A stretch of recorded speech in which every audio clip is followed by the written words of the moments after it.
Ang nakita ko pong hindi magandang masyado kapag ka napag-uusapan yung rapture, don't get me wrong, hindi ko sinabing hindi magandang pag-usapan. Maganda po. Pero kung yung, kumbaga parang umungos na, yung parang nasobrahan na, yung parang nagkaroon tayo ng hyping, especially, natatandaan nyo no, October 2023, the war in Jerusalem. Then, may umusbong uli, October of 2024, yung mga Hamas, mga ganyan, di ba? Pero ngayon, tila silent na naman.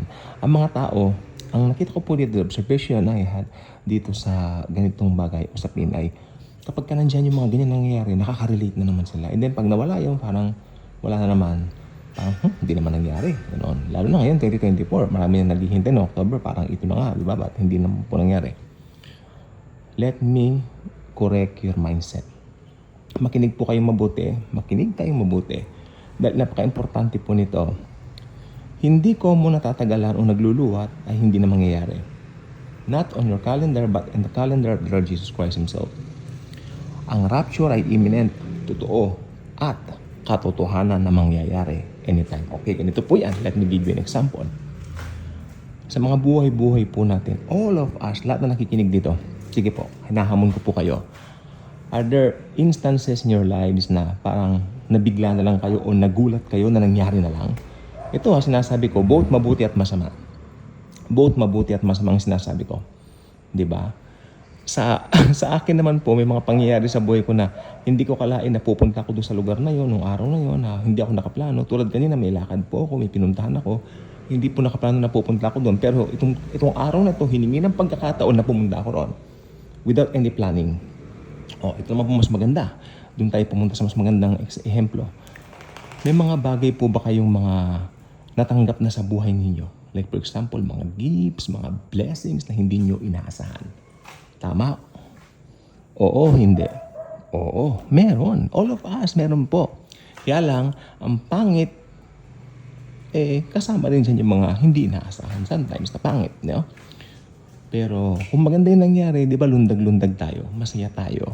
Lord, hindi ko po nakalain, Lord, na ganito pala mangyayari. Mga tipong ganoon, di ba? Ngayon, ganyan din po ang rapture.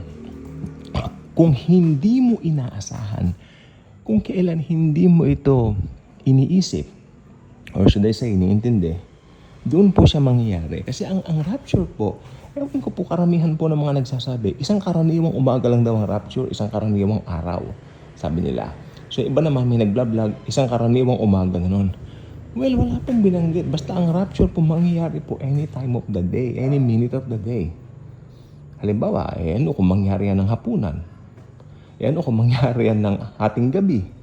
Di ba? Kasi may example, natutulog, kinuha, di ba? So, ibig sabihin, nagpapakita po niya na walang time na alam. Hindi natin alam time yan.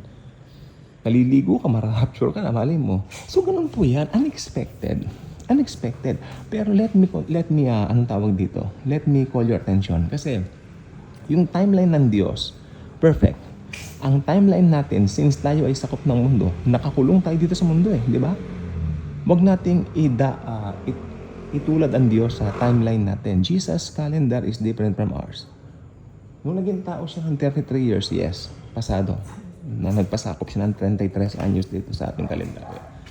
Pero hanggang doon lang yun. Dahil nung after that, nag-restore na yung kanyang ministry bilang Diyos. Siyempre, hindi na po siya ngayon sakop ng time. Jesus the creator of the time. In fact, yung time create din ng Diyos. Yan Amen? So, Jesus alone is Almighty. No? God the Father, God the Son, God the Holy Ghost. 3 persons in one God. Amen? Makapangyarihan po. Ngayon, huwag mo kong tatanungin, saan nagmula ang Diyos? Naku po, wala pong pinagmula ng Diyos. Wala siyang pinagmula, wala siyang katapusan. Paano nga siya lumitaw? Ay, naku po, napaka-limited ng minds natin para malaman yan. Importante, ang sinasabi ng Biblia, opening pa lang po ng Bible, hindi intention ng Bible. Nasabi ko na po ito dati, hindi po intention ng Bible na patunayan na may Diyos. Pag open pa lang ng Bible, Genesis chapter 1, verse 1, in the beginning, God created the blah, blah, blah. Di ba? Ibig sabihin, talaga nandun ang Diyos. Tapos, ang ending naman ng Bible, behold, I am coming soon. I am coming quick. Amen? So, ibig sabihin, tumingin tayo kay Jesus sapagkat si Jesus Christ po ang representation ng both God and man. Hindi natin maaabot o hindi natin matarok kung gaano kalawak ang Diyos kaya nagkataong-tawan Diyos. Jesus. Amen? Diyos ka kundi Diyos. No? Nagkatawang tao siya. Yun po yun. Ganyan din po sa rapture. Ang kalendaryo ni Jesus sa rapture, perfecto. Outside time natin. Mangyayari po ang rapture. Sometimes tayo minsan kinukulong natin yung rapture dun sa paligid, yung mga nangyayari sa ganito. No, bagamat siguro, somehow, somewhat, pero ang katotohanan po, ang rapture ay mangyayari ayon sa will ni Lord Jesus. So ito po naman ang gusto ko pong sabihin sa inyo. Paniwalaan man ng iba, o hindi ang rapture ay imminent.